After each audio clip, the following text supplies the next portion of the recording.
Boa noite a todas, a todos, a todes. Dia 30 de junho, olha eu de novo aqui em Mocajuba. Licença, gente, licença, estou entrando aí na casa de vocês de novo, né, na rede, no quintal, não sei onde vocês estão agora. Aqui está muito frio, né, vocês estão aí no quentinho. Estou muito obrigada por você estar trazendo um pouco para mim dessa energia. E hoje, nesse dia, a gente vai estar retomando os nossos estudos. E como eu estava dizendo anteriormente, da gente começar a gravação, eu espero que vocês estejam aproveitando o momento de estudos dirigidos. Porque, como vocês viram no plano de ensino, nós estamos dividindo os nossos estudos da disciplina em dois momentos. Os momentos dos estudos dirigidos, que vocês não estão aqui comigo, né? E o momento que vocês estão estudando para estarem aqui comigo. E nós combinamos isso por quê? Porque vocês são trabalhadores, são trabalhadoras e não tem tempo de ficar tendo aula todo dia e lendo todo dia. Não foi isso que a gente combinou? E por conta disso, eu apostei em vocês que vocês vão usar o tempo dos estudos dirigidos para lerem de fato o material das aulas e fazerem os trabalhos de forma que vocês possam aprender. Junto com isso, a gente está com monitoras aqui na disciplina, 2 monitoras, e eu estou preparando com elas, né, eu estou orientando elas, que elas possam fazer um material complementar para vocês. Então, amanhã é sexta-feira, amanhã a monitora tem que entregar uma leitura complementar, porque eu levo muito a sério essa questão de monitoria, tá? Para mim, monitora faz o serviço mesmo.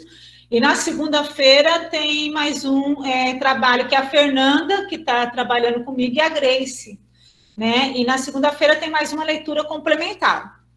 Então, elas estão preparando material legal para estar entregando para vocês, que vai ser material complementar da disciplina. O que é isso? Elas vão preparar um podcast ou um vídeo, que eu deixei elas muito à vontade para fazer isso, para estar auxiliando vocês na complementação da discussão de políticas educacionais, tá? Dessa questão de pensar a história da educação brasileira.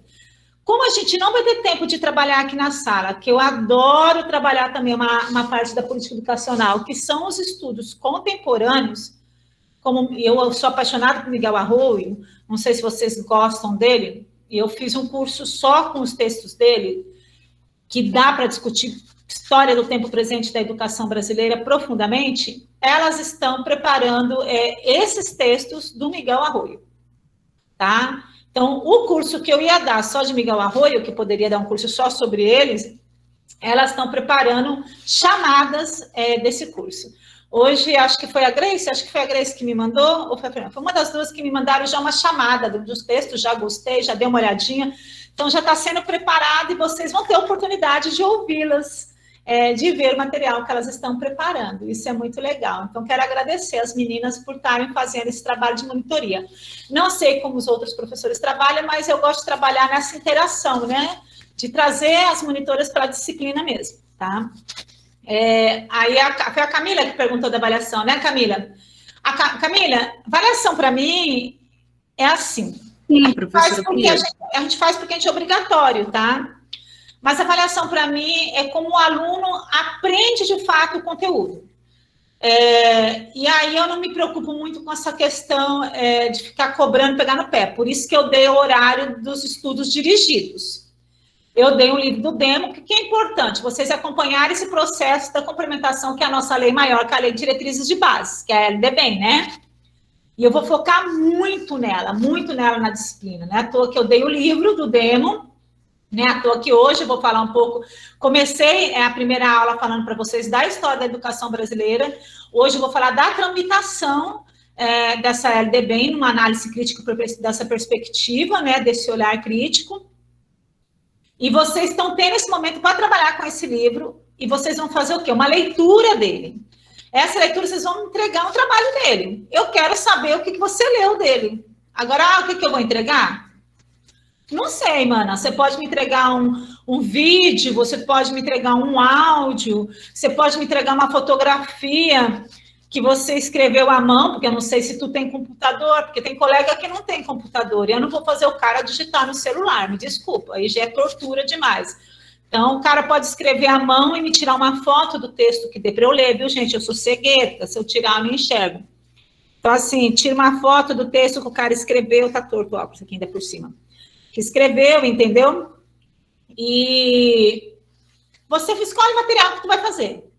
Ah, quantas aulas, quantos minutos? Não vou determinar isso.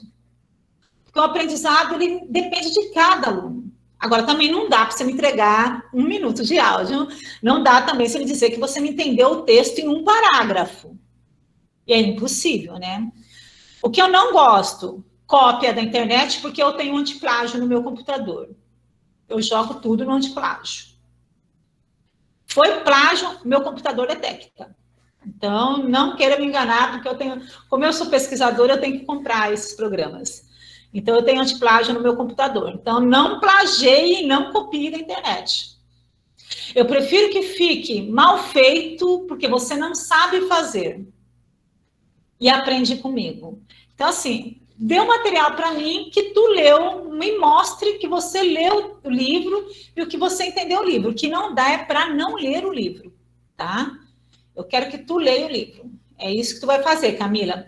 Essa é a primeira avaliação. A segunda avaliação é um relatório das atividades que nós vamos ter, que serão as duas palestras. Eu estou louca para trazer um outro palestrante, mas estou negociando, estou cantando, estou vendo se ele vem, mas não tá meio assim ainda. Mas, por enquanto, são 2 palestrantes, né, que é o ensino médio e o LD Bem, que o Cleberson vai estar com a gente. Vocês vão assistir a atividade, vão ler o texto, se eles indicarem o texto, e fazer um relatório da discussão que eles vão estar apresentando e me entregar um relatório descritivo.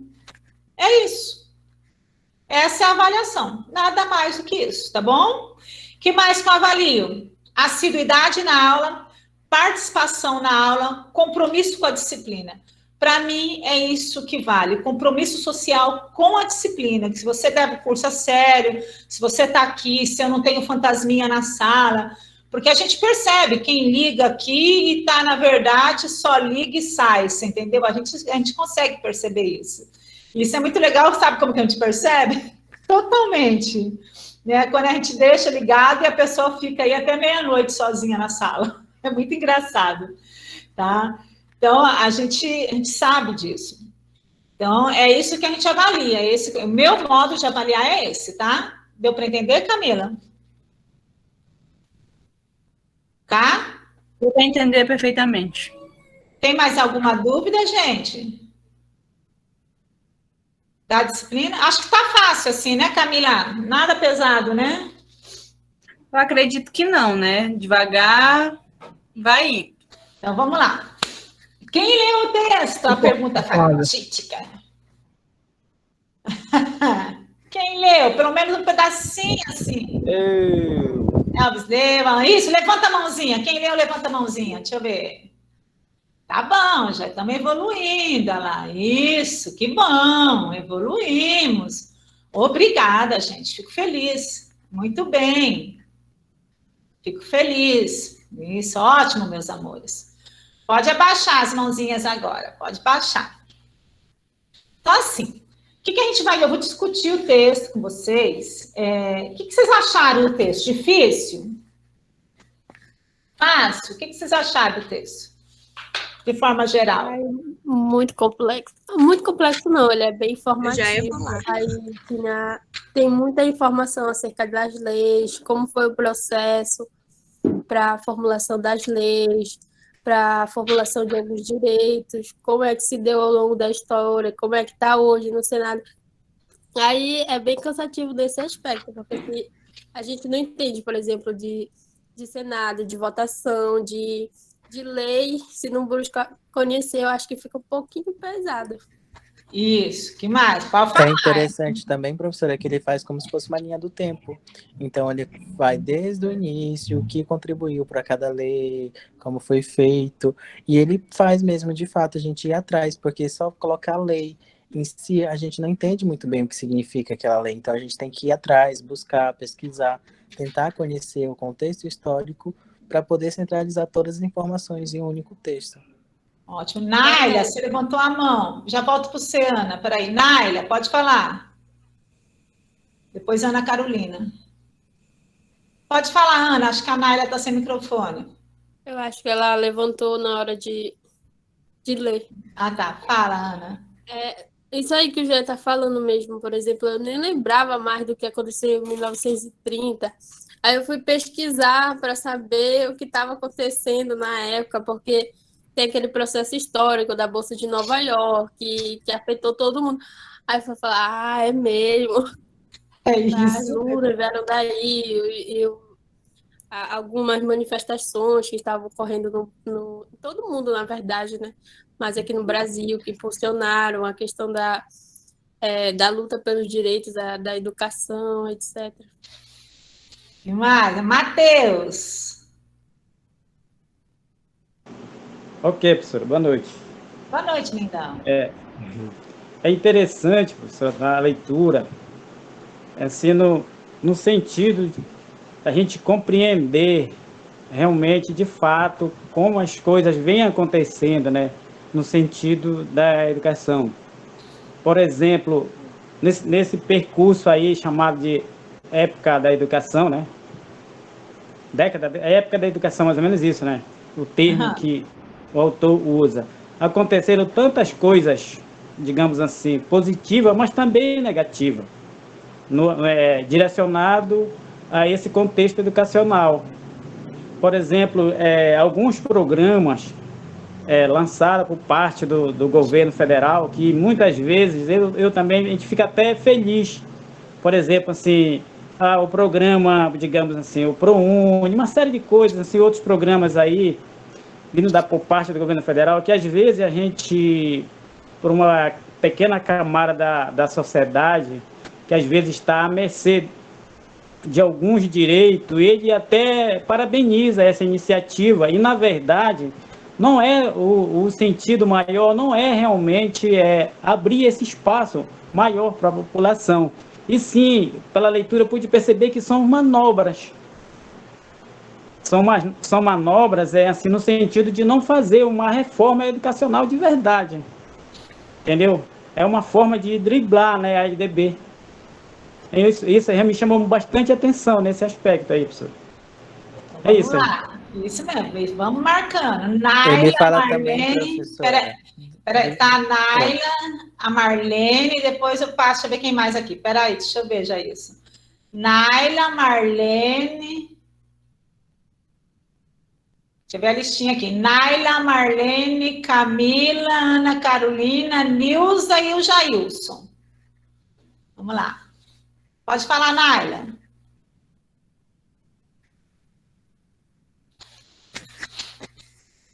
Naila, pode falar, querida? Oi, boa noite, professora. Boa noite, lindona. O texto é um texto muito técnico, eu gostei muito. Só que aí há uma complexidade de nós entendermos, por exemplo, porque como os nossos colegas falaram, nós não conhecemos muito sobre essas leis que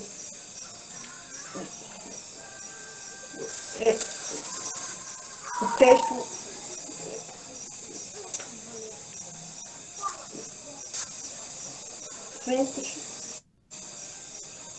o fato de estarmos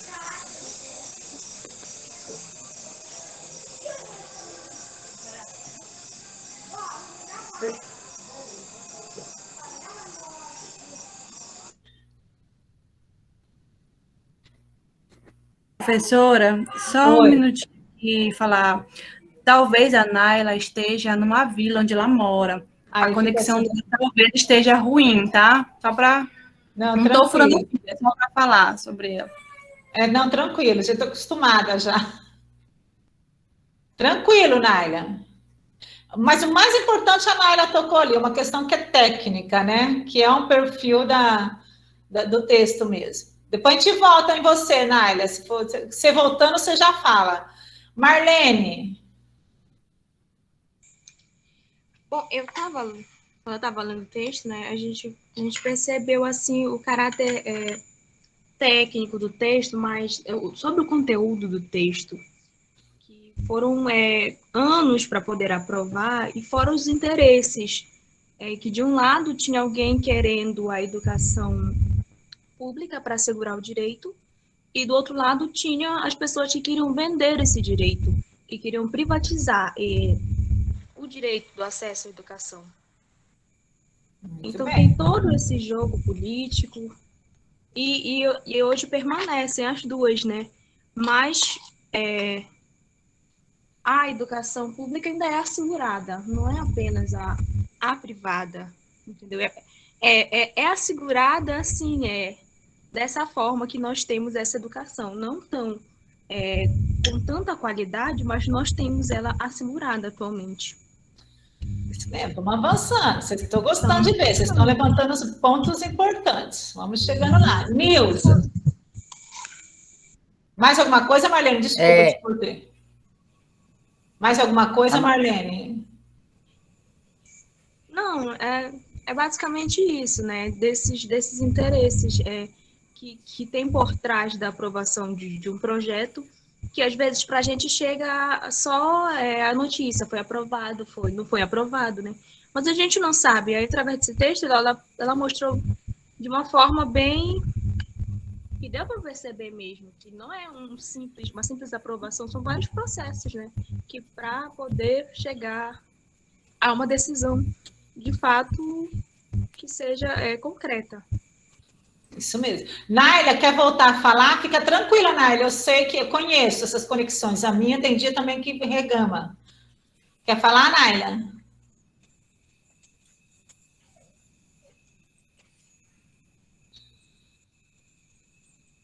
Se quiser também pode digitar no chat, Naila, que a gente lê para você.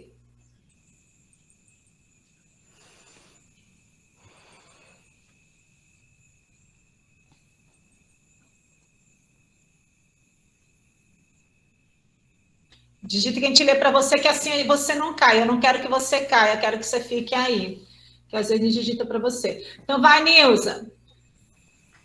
A Marlene tocou num ponto aí essencial, que são vários absurdos que a gente viu nesse texto, né? Primeiro, o tempo que levou para que a lei fosse aprovada. Segundo, que uma briga de dois projetos, entendeu? Público versus privado, quando, na verdade, a educação ela deveria ser igual para todos. E a gente entende o porquê dessa demora, porque interesses políticos que a gente viu aí, né, um querendo mais poder e sempre o público ficando embaixo, né? Mas eu entendo que ainda foi uma grande vitória, né? Porque mesmo que tenha passado mais de 10 anos, né? Mas, acho que o quê? 16 anos. Tá me ouvindo? Tô te ouvindo. 16 anos. Então, quer dizer, quando a gente lê esse texto, eu lembro que é 96, então é um ano que eu ainda estava o quê? Eu já estava no ensino superior, mas eu nunca pensei que fosse estudar tão profundamente esse processo educacional. E quanto que nós, jovens, éramos desligados desse contexto, né? E que nós deveríamos fazer parte. Mas ainda fico feliz que houve vitórias, sim. Lógico que o projeto poderia ter sido muito melhor, como eu falei, igualitário, mas não foi, né? Mas isso que a Marlene tocou aí é o ápice desse texto aí. Essa disputa entre privado e público que não deveria existir, né? Deveria ser uma educação igual para todos. Vamos avançando. Vamos lá. Jailson.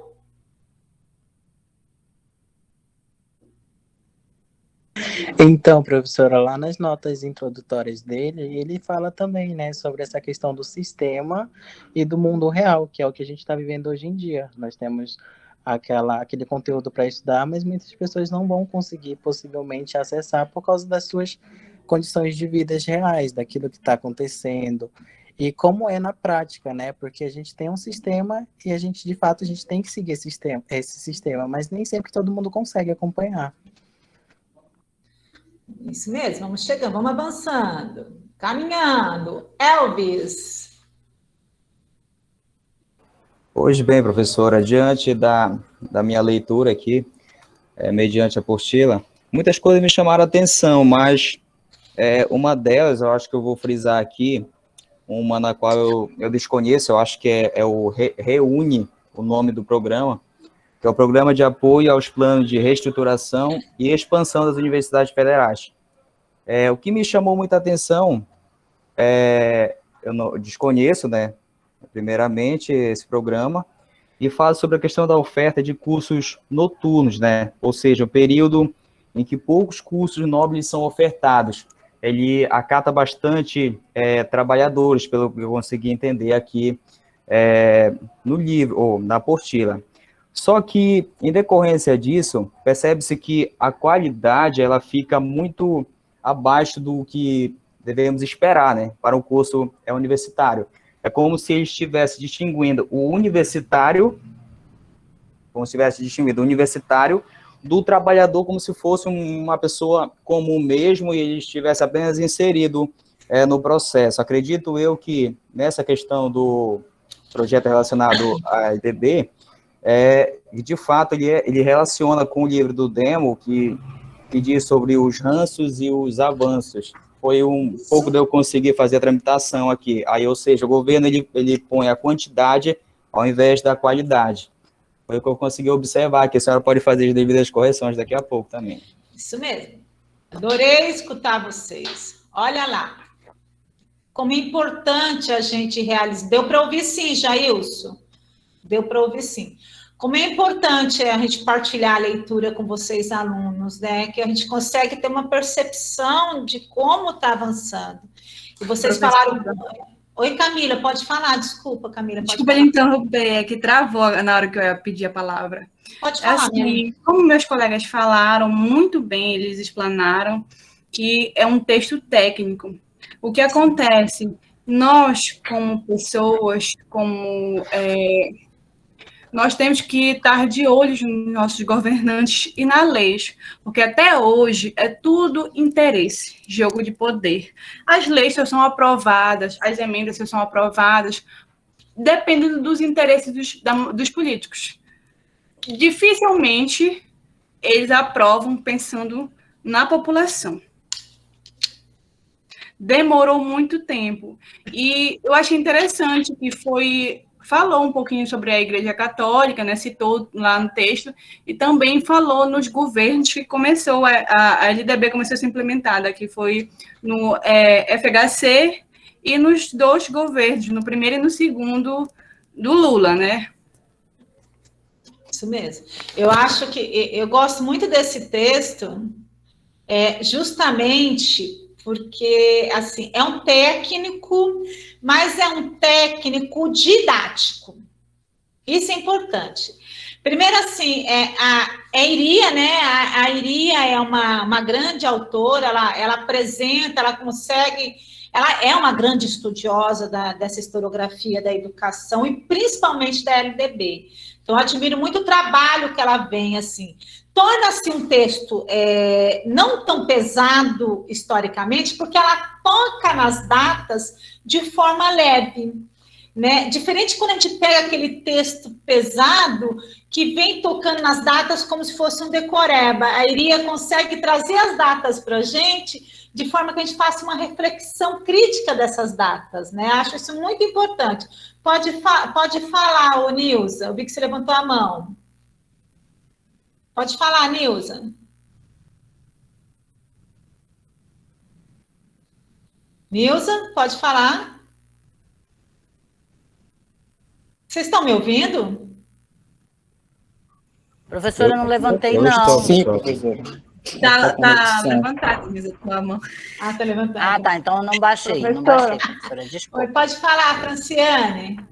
Ele é um texto técnico, mas ele vai, tipo um sequencial. Ele vai contando desde o início, aí vai só dando uma sequência para a gente conhecendo a história da educação, né?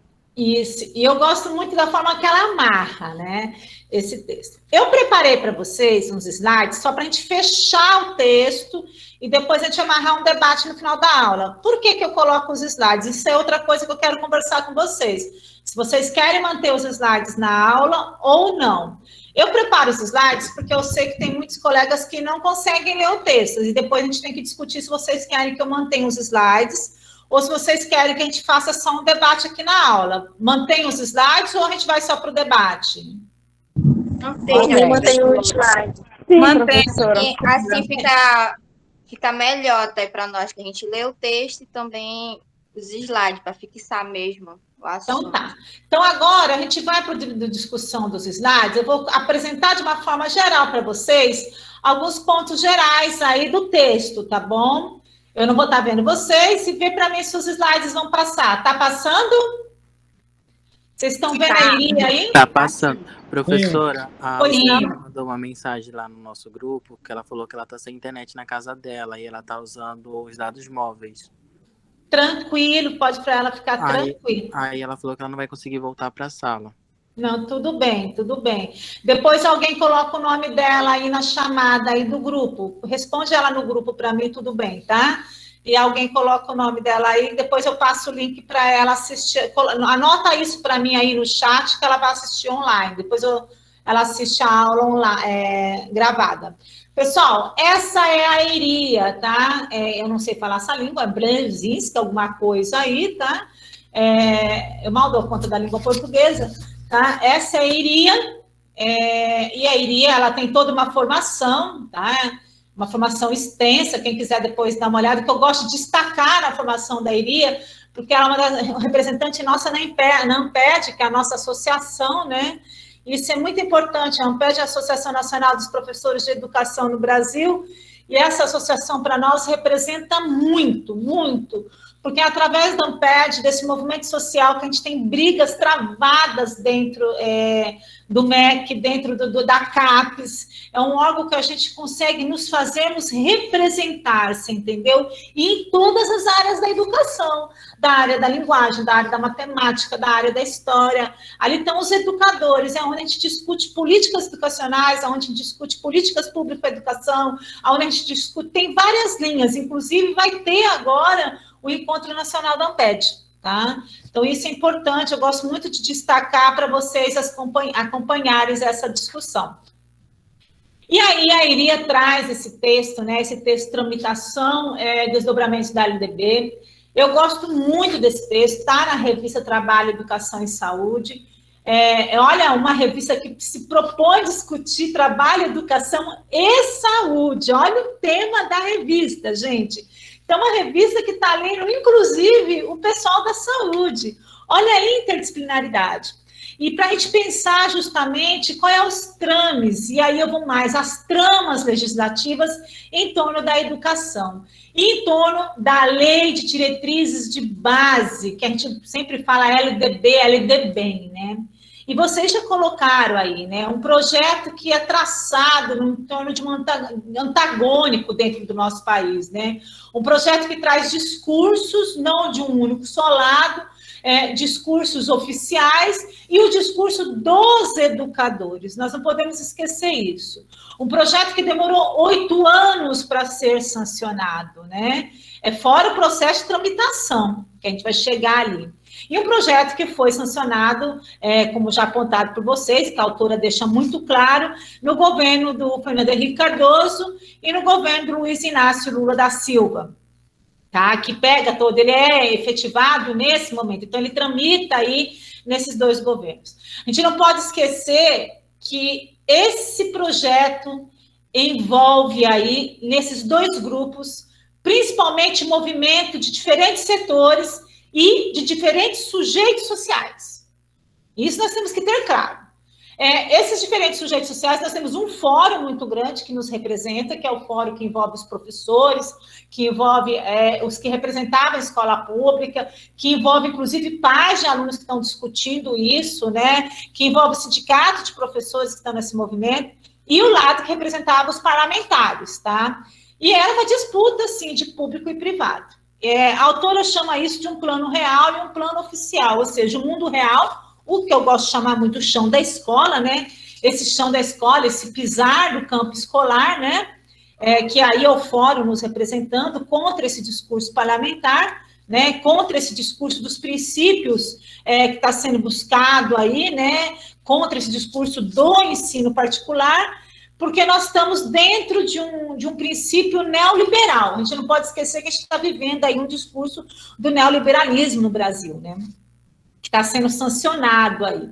E nesse texto a autora vai se propor fazer toda essa tramitação em volta da lei, que ela vai, e aí vai chegar aí como que isso é oficializado nesse governo neoliberal. Mas para chegar até a lei, né, para chegar até essa lei, a LDB, vários processos aconteceram. Ela chama isso de tramas legislativas e embates na disputa entre o ideário do mundo vivido e do mundo oficial. Olha, o tema já nos diz muita coisa. Vocês, enquanto professores, educadores da linguagem, isso é uma dica que eu dou para a leitura, aprenda, ó. Os próprios títulos, né, os enunciados, já nos dizem muita coisa, né? Trama já é algo que está entrelaçado, a rede é uma trama, né? Então, trama é rede. A rede é cheia de tramas, cheia de coisas que são traçadas. E embates é algo que não foi pacífico, algo que teve disputa mesmo, né? E aí são duas ideias é ideologia, né? Um mundo vivido, daquele que experimenta, daquele que vive. E se nós estamos falando de educação, nós estamos falando do espaço escolar e do mundo oficial, que é o mundo legislativo.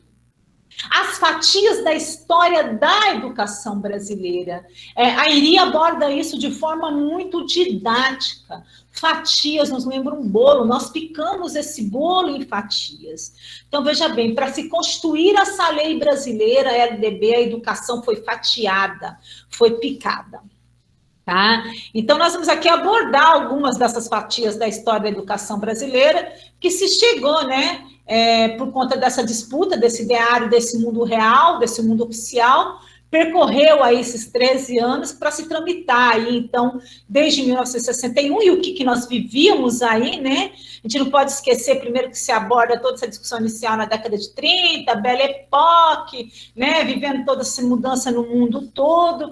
Aí depois nós chegamos aí na década de 60, que o Brasil está buscando rumo ao progresso, a força do capitalismo, o Brasil é obrigado também a se render às pressões americanas, não podemos esquecer de tudo isso. E aí o Polveni vem e fala para nós, olha, o campo da história é, pois, inteiramente indeterminado, com uma única exceção. É preciso que tudo que nele se inclua tenha realmente acontecido. Pois bem, então o que nós devemos fazer com essa lei? Olhar a historicidade do acontecimento. Não adianta eu simplesmente... Aí a Nilza levantou, acho que foi a Nilza que falou aí para mim, uma coisa muito legal. Eu também, Nilza, estava na universidade já nesse momento. E a gente não... Eu estava no meu primeiro ano, no segundo ano da universidade. E a gente nem se dava conta, cara. Era para a gente estar nesse movimento, era para a gente estar nas ruas berrando por esse movimento. Que por conta da LDB, a nossa universidade também foi afetada, né? E nós estávamos se formando enquanto educadores, enquanto educadoras. Então, para você ver como é louca essa situação. Só que essa discussão, quando a gente estuda a fundo, a gente percebe que estava centrada principalmente nos grandes centros urbanos. Eu, por exemplo, fiz universidade no interior do país, eu fiz lá no Mato Grosso do Sul, no meio do Pantanal. Eu já disse para vocês que eu não tenho endereço fixo. Eu fiz lá no meio do Pantanal, na Princesinha do Pantanal, uma cidadezinha chamada Aquidauana. Então, as informações demoravam muito mais para se chegar, né? Com certeza. Imagina a tramitação da LDB. Então, a gente para discutir como que esses ideários, então, se dominavam e se processavam, né? E esse olhar da historicidade hoje que nós passamos a questionar, como todo esse processo se deu. Então, essa LDB, né, essa Lei 4.024, que surge lá atrás, que vai sendo constituída, não foi algo tão pacífico e não foi algo constituído de um dia para o outro. E isso é importante que a gente tenha, então, muito claro em nossas cabeças. Bom, essa trajetória da L do Bem, o grande primeiro eixo dela, e que é abordado no texto, que é muito claro, é esse eixo de um sistema da educação nacional, né? É abordado, busca-se, então, uma educação nacional da descentralização, né? Que aí era o grande princípio da nova escola, que é o nosso princípio, né? Que é esse princípio de uma escola mais democrática. Contanto, tem um nome que é muito citado, que a gente não pode deixar de citar, que é o Carlos Lacerda, e aí da gente pensar que é um grande ligado a um vínculo do catolicismo, né? E aqui eu quero pensar com vocês com o papel da Igreja Católica, né? Nesse processo educacional. E aí eu vou retomar um pouquinho da aula da semana passada, quando a gente pensou em 1500, né? Se a gente pensar nisso, vamos pensar aqui como que a questão da educação brasileira, né? Como que a gente tem esse processo? Vejam bem, a Igreja Católica sempre esteve presente no processo educacional do país. Sempre esteve presente, né? Desde o processo de colonização desse país, a Igreja Católica esteve marcando a sua presença e conduzindo, porque a educação sempre foi foco, né? Sempre esteve ali presente no processo de ideologia de deconstrução dos sujeitos sociais dessa educação. E não seria agora que ela ia querer deixar de ter uma fatia do bolo, né? Então, isso é muito interessante a gente observar. E o Carlos Lacerda está representando nesse projeto uma fatia desse bolo, né? E vem fazer esses agenciamentos, essa negociação. Então, tem toda uma dualidade, tem toda uma disputa. Então, tem uma discussão, sim, desde o princípio, da escola para os ricos e da escola para os pobres, né? Então, a gente não pode deixar de perceber que há, sim, essa percepção sempre dessa escola privada e dessa escola pública, né? E como isso acontece, a gente vai ter também essa divisão, então, dos profissionais da educação, né? A elite católica, vem aí, o texto discorre muito bem sobre isso, e enfrenta essas ameaças dos liberais, e com isso ela acaba se aproximando ainda mais do Estado. Se vocês observarem como a Iria traz isso de forma muito bela no texto, eu gosto muito como ela trabalha isso no texto, a forma que a Igreja Católica negocia isso com o parlamento, né? Negocia isso com o poder parlamentar do país, né? Que ela se faz presente até hoje, né? Basta ver a bancada, né? Hoje não tanto, mas a religião é muito presente na bancada do governo, mas como que sempre teve presente. Hoje as coisas se invertem, né? Hoje a gente tem uma outra bancada dentro do processo religioso do governo. E a gente vê como essa questão da religião sempre permeou a educação, né? E vem se aproximando cada vez mais do Estado, né? Então, os educadores da Escola Nova se sentem ameaçados, porque tem um outro ideário, que é esse ideário liberal, que defendia esse Estado laico, democrático, não é à toa que a escola deveria ser um espaço laico, né? E uma escola única para todos. O mundo oficial, que está reunindo nesse mundo oficial os intelectuais católicos, juntamente com a maioria dos parlamentares, vem buscar, então, recristianizar a nação. Essa pedagogia tradicional, a escola básica, passa a ser, então, uma base central para essas discussões das classes mais privilegiadas. Bastam perceber, se vocês olharem um pouquinho para trás, quanto de nós aqui tivemos aí... E tem até hoje, né, gente? Basta vocês olharem como funciona o ensino religioso na escola. Não precisa estar no currículo, né?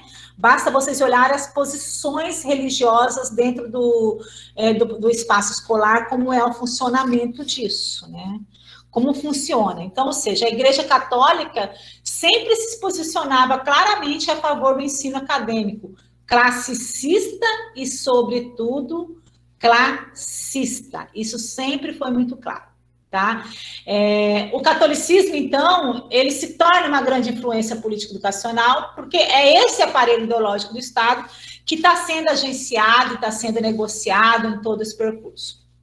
Por fim, nós temos aí a lei de 61, né? Tem essa hierarquia católica a favor desse ensino privado, a favor desse ensino, junto com esse governo, tramitando nesse processo, e nós temos aí os liberais defendendo o ensino público.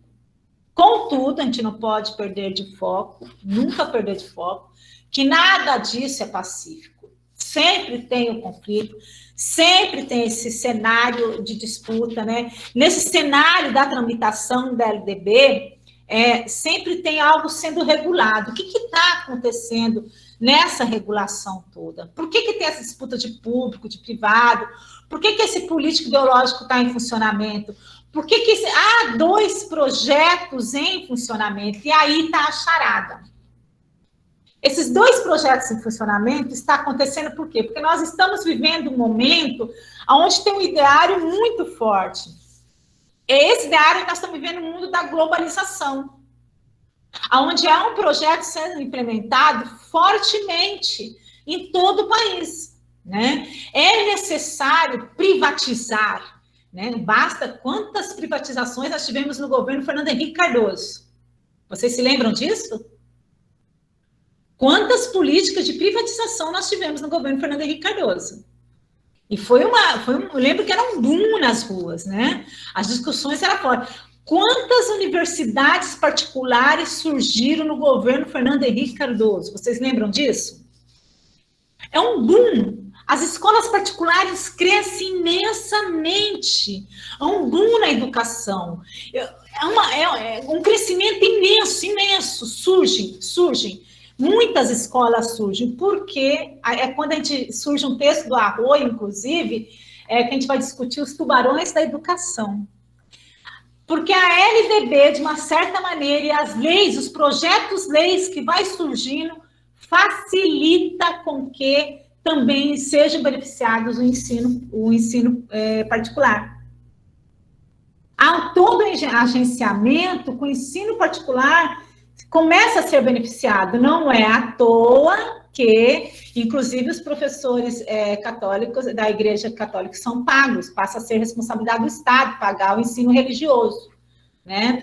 E há várias mobilizações, há várias articulações de diferentes setores. E aí surgem, então, essas escolas privadas laicas, as IES, crescem nesse novo desenho educacional, né? Porque empresa, basta ver o EAD também nesse boom na década de 90, né, o boom do ensino à distância.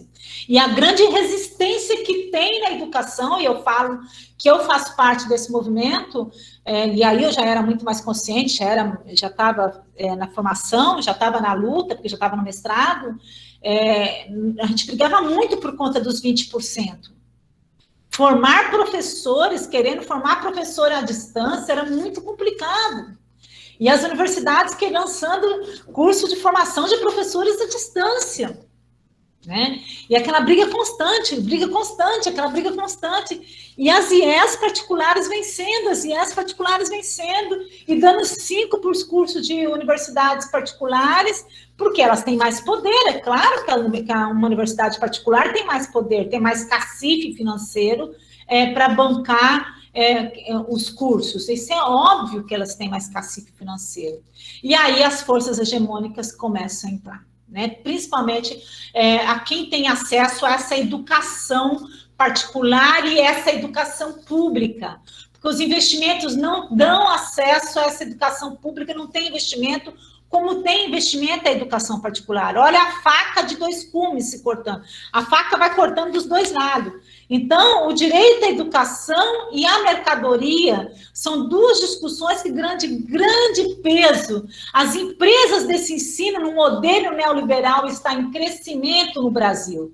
Enquanto tudo isso acontecia, a LDB transitava. Cri, cri, cri, cri, cri, cri, cri. Ó, tá todo mundo brigando, e lá. Cri, cri, cri, cri, cri. A empresa está continuando, sabe? A LDB continua transitando, e todo mundo ali, cri, cri, cri, cri. Isso continua o processo, tá? Então, esse cenário de disputa no Congresso Nacional continua. Os representantes do fórum, e aí tem 2 grandes representantes que nós não podemos esquecer, que é o Florestan Fernandes e o Biratã Aguiar, né? Estão nos representando nesse fórum.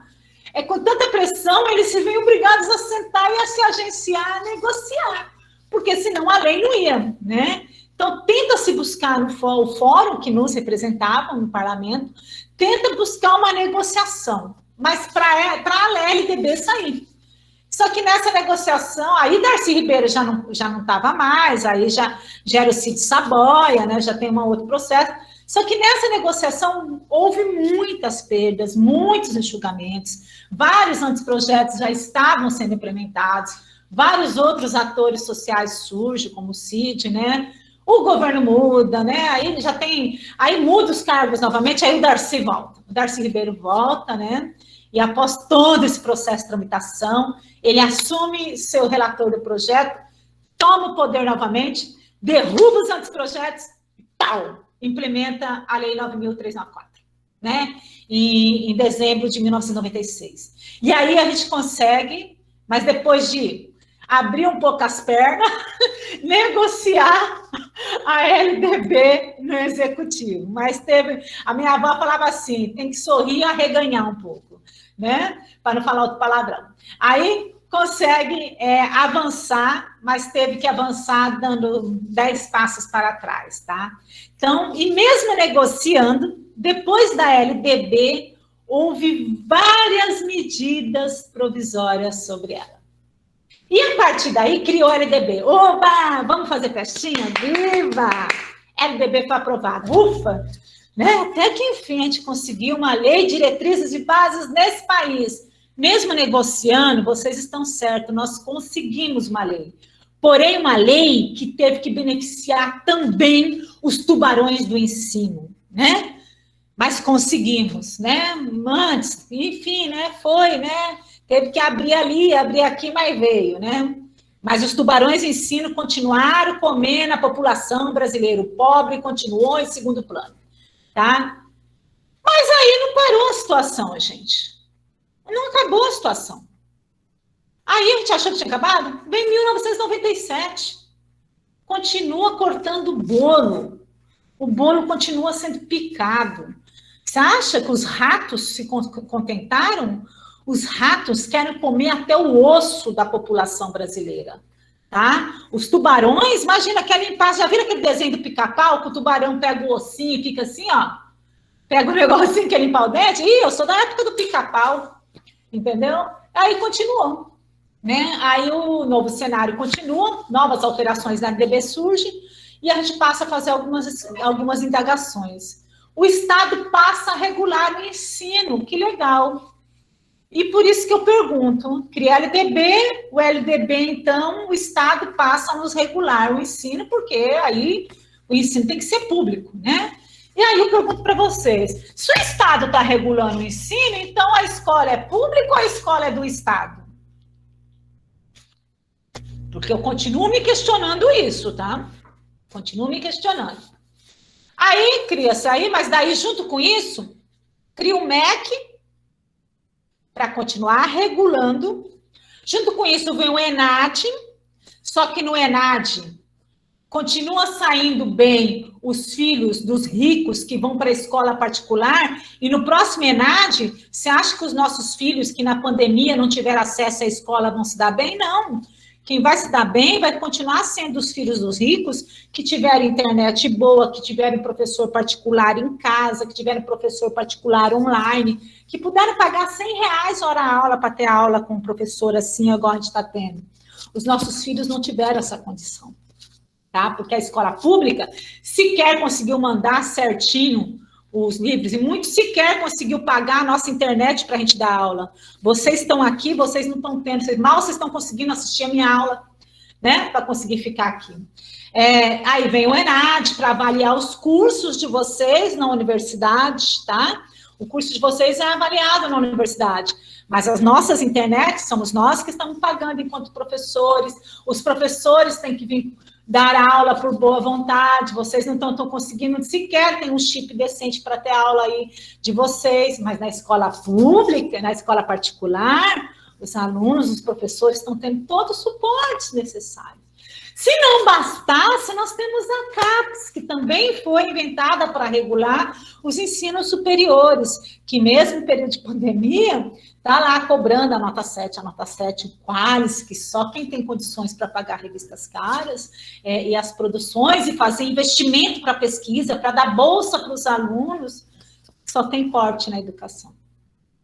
Então, essa reforma teve vários picotes, várias fatias e continua tendo fatias. Ganhamos, sim, ganhamos muito, ganhamos o Fundeb. Não podemos esquecer do que a gente ganhou, mas a correlação de forças continua sendo demonstrada. O mundo oficial continua definindo políticas pré-educacionais. Aí eu pergunto, o Estado tem, sim, que definir as políticas educacionais, é obrigação dele, já que a escola é uma escola pública, se é pública, é uma escola do Estado, né? Mas como que ela tem que definir essas políticas educacionais? Para quem ela tem que definir essas políticas educacionais? Como ela tem que definir essas políticas educacionais? E com quem ela tem que definir essas políticas educacionais? Houve várias conquistas. O Fundeb é uma delas, né? O financiamento da educação infantil, uma grande conquista. O EJA, o ensino médio, as valorizações dos trabalhadores na educação. As questões específicas, como a Lei 10.639, a Lei 11.645, o ensino de Libras, são leis fundamentais. Mas essas leis só foram conquistadas por conta dos movimentos sociais. Não foi pelos bons olhos dos parlamentares. Não pense vocês que foi por conta dos parlamentares, dos políticos. Essas leis foram conquistadas por conta das nossas associações, por conta dos nossos fóruns, dos trabalhadores da e na educação, por conta das nossas articulações ideológicas enquanto trabalhadores da educação e dos movimentos da educação. Houve diversas mudanças na LDB, e uma delas foi a formação de professores, que é o que a autora coloca, e é o que eu também muito me preocupo enquanto formadoras de educadores, tá? Que a regulação para a formação desses educadores são muito duvidosas. Primeiro, o nosso currículo sempre disputa a hegemonia. Basta a gente perceber o que nós estamos vivendo nos dias atuais, né? A questão do currículo sempre está em dúvida, sempre a hegemonia está ali. O real e oficial continua sendo colocado em xeque. Basta a gente ver o que está sendo colocado, posto até hoje sobre a educação. Para concluir o texto, para estar apresentando aqui para vocês, eu sempre me coloco qual a educação que nós queremos para esse país.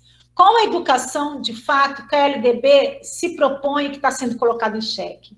Percebo que o mundo oficial e o mundo real continuam em disputa. A LDB, nós estamos tentando segurar ela no tempo presente.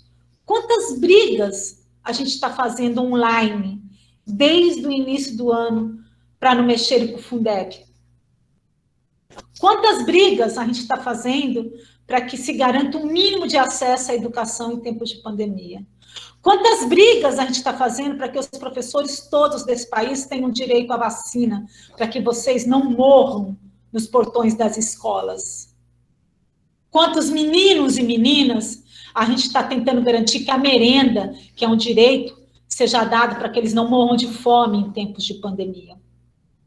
Então, a LDB é linda. A tramitação dela foi uma luta muito grande. E continua sendo uma luta, porque os dois mundos continuam em disputa. Então, é esse um pouco do que a autora quis passar para a gente, né? Avanços e avanços, tramas e trametas com relação à LDB.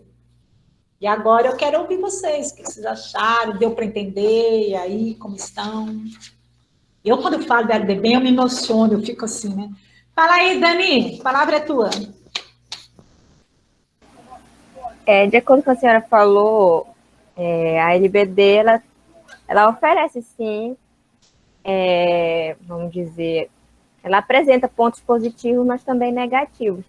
No entanto, é como se ela desse com uma mão e tirasse com a outra, né? É mais ou menos assim, a LDB é um grande ponto positivo, que ela avançou, mas eles tiraram muitos pontos positivos dela. Era para ela ser melhor ainda, você entendeu?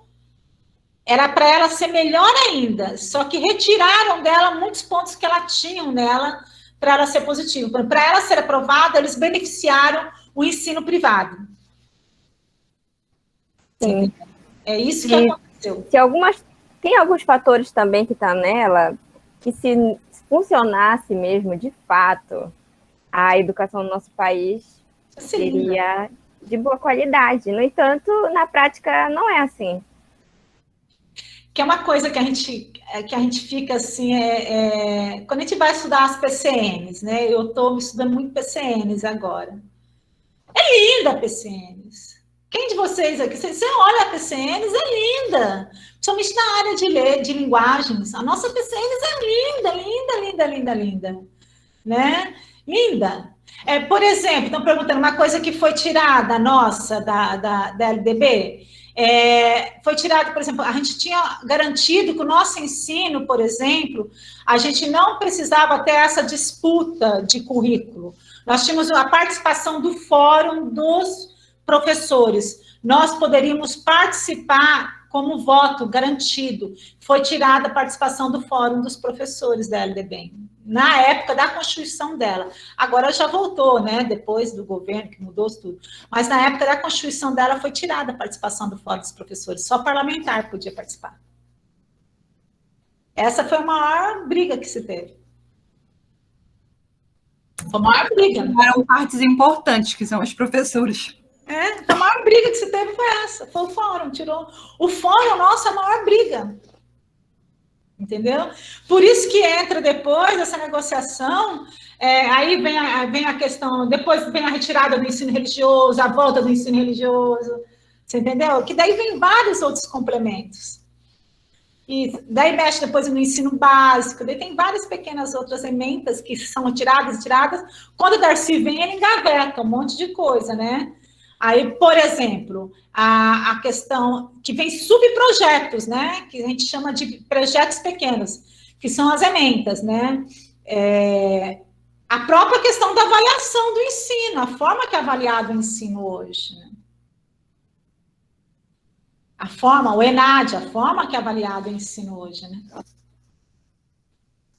A própria forma de avaliação. Nós não participamos concretamente de como era para ser avaliado o ensino, os cursos superiores. A gente não participou desse processo. Isso é muito complicado. Professor, eles exigem um perfil de ensino alto, oferecendo o mínimo. Eles exigem uma alta complexidade de ensino, mas eles oferecem o mínimo. Matheus, eu sou avaliadora do MEC, tá? Eu sou uma das avaliadoras do MEC. Quando abriu inscrição para avaliação dos cursos superiores, o que nós fizemos de estratégia? Nós nos inscrevemos. Imediatamente. Todo o movimento se inscreveu. Justamente por conta disso. A gente tentou garantir o máximo possível que nós estivéssemos nessas avaliações. Essa foi a nossa estratégia. Então, assim, quando é um de nós, que não sejam das redes particulares, que está avaliando, a gente consegue avaliar com nossos olhares, mas de mundo real. Mas, por exemplo, em tempos de pandemia, vou te dar um exemplo. Eu não vou dar o nome, né? Mas esses dias mesmo eu estava conversando com uma amiga minha, eu não estou indo avaliar os cursos, porque em pandemia eu não vou avaliar os cursos. Estou sendo chamada, eu estou negando todas as avaliações, porque a minha vida é em primeiro lugar. Eu não quero morrer. Mas uma colega minha está indo avaliar os cursos das universidades particulares. Porque ela pode pagar, porque eles avaliam, eles pagam, você que tem que pagar hotel, tudo, mas como ela tem dinheiro, ela pode pagar os hotéis caros, então ela está indo por lazer. Ela tem carro, eu não vou. Entendeu?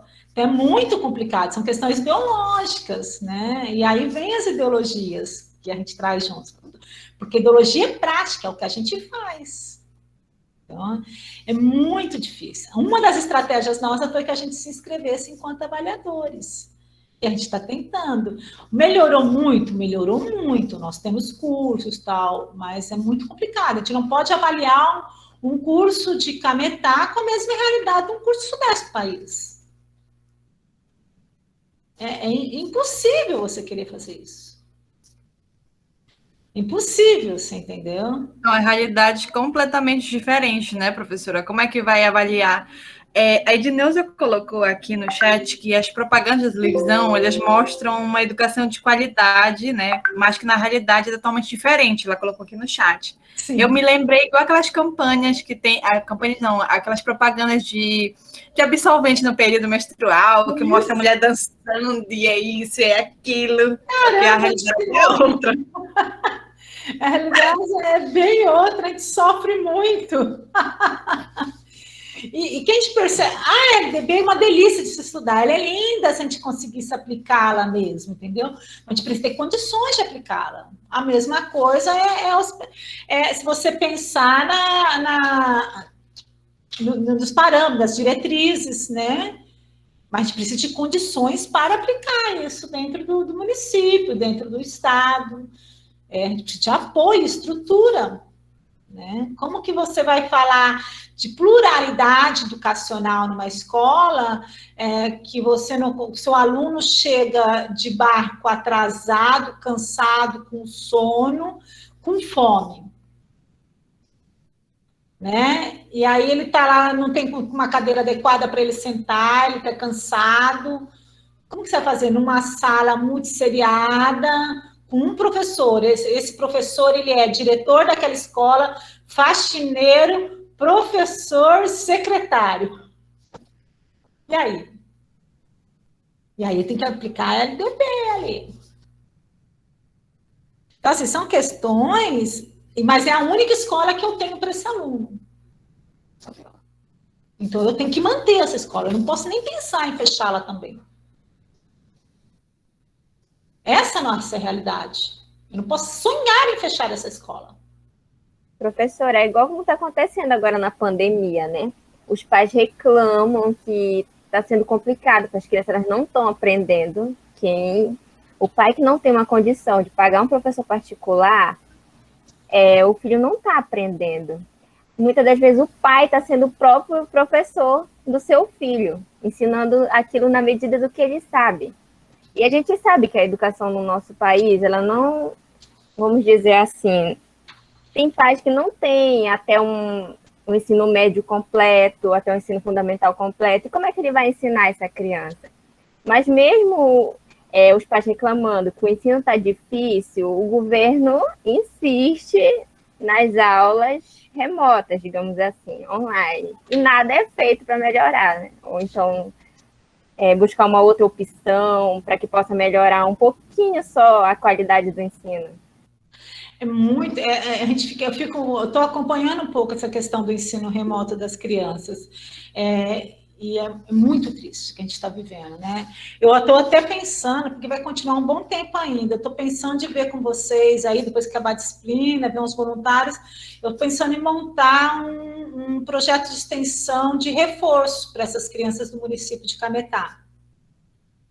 Estou pensando seriamente de língua portuguesa, pelo menos de alfabetização que for, entendeu? E vocês, a gente trabalhar com essas crianças online. É o que a gente vai ter, porque a gente também não pode arriscá-las, né? E não colocar a vida em risco. Eu estou pensando em montar esse projeto de extensão de reforço escolar nosso. A gente faz uma ação social e ajuda os pobres, que não pode pagar escola particular. Estou pensando seriamente em fazer isso e ofertar. Né? Eu posso dar de história, que é a minha área específica, posso dar de letras também, que posso dar algumas coisas.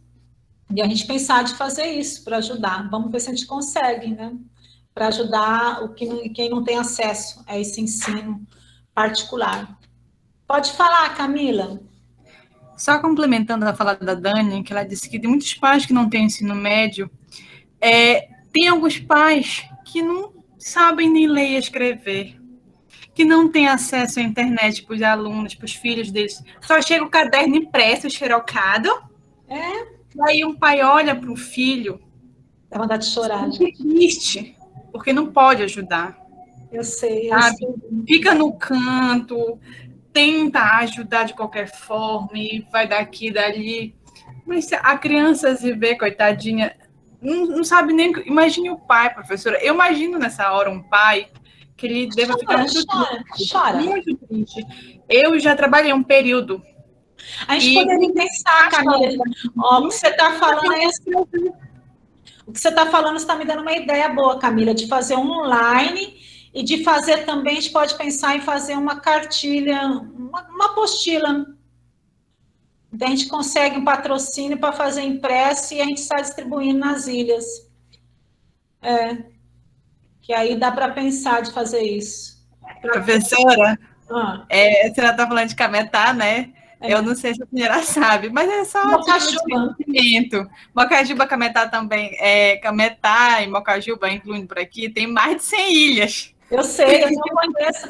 Não, mas a gente pega só alguma região, não vai estar tudo, né? Claro que não. A gente seleciona algumas. Sim, é um projeto muito bacana, muito bom. Ano passado eu trabalhei só no Jacuípe, entendeu? Eu fiz Jacuípe. A gente pode pensar em algumas. Não dá para atender todo mundo, mas a gente pode pegar algumas, né, gente? Online dá para fazer com até 100 pessoas. Online dá para fazer até com 100. Vamos pensar, vou montar aqui. De matemática, em mês passado, a gente conseguiu atender 850. Eu vou anotar, vou ver o que eu faço. A gente chega lá. Quem mais, gente? Eu gostaria só de falar, né, que a partir do que a senhora tem falado para nós sobre a LDB, que para mim é novo, eu me lembro que na aula passada a senhora falou sobre a gente rever o passado, né, para entender o presente e do presente avaliar o futuro.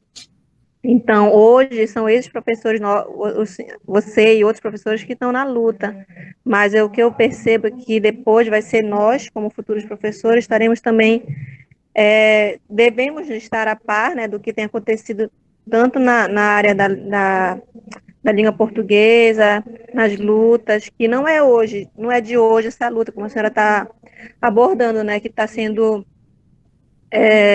uma luta constante, né, através da educação, uma educação boa, de qualidade, para os professores que trabalham na área pública.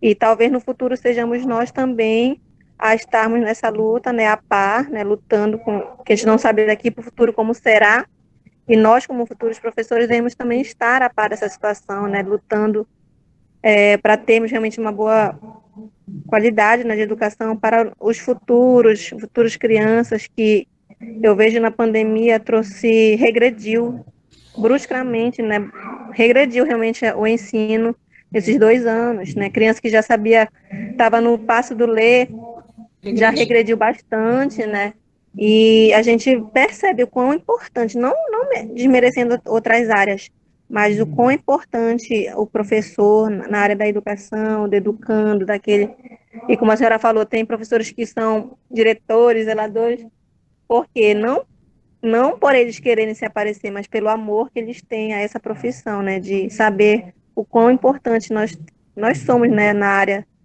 de educar, de ensinar, de mostrar realmente, abrir as portas para um conhecimento mais amplo, né, então é isso que eu gostaria de dizer. O Wilson, o Matheus está colocando ali também, tá, para vocês. Se vocês tirarem ideia, a questão da comunicação é tão séria, tão séria. A gente está executando um projeto de educação e saúde. Além da Covid, nós temos as arboviroses, que são outras doenças, que é a dengue, que é a febre amarela, né? Que estão matando também. E a gente faz parte de um projeto nacional que chama Cobontrol.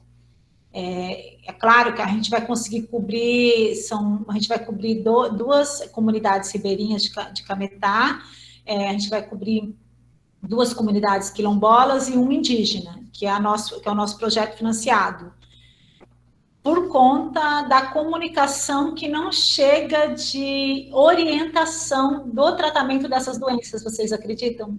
Professora, assim, vocês já escolheram as comunidades quilombolas e a aldeia indígena? Já foi? A gente está em processo de contactar as lideranças. Se vocês tiverem contato, quiserem indicar... Professora, eu tenho conhecimento das lideranças da aldeia indígena Ipanambé. A Naila sabe onde é, que ela mora mais próxima. A Anambé, você vai conversar com quem? Com a...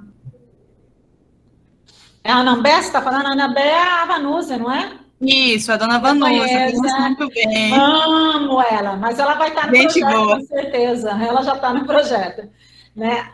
A Anambéia, com certeza. A Anambéia e a Surini devem estar participando, mas eu te aviso para você participar do treinamento. A gente vai dar opção. Sim, professora, fico no aguardo.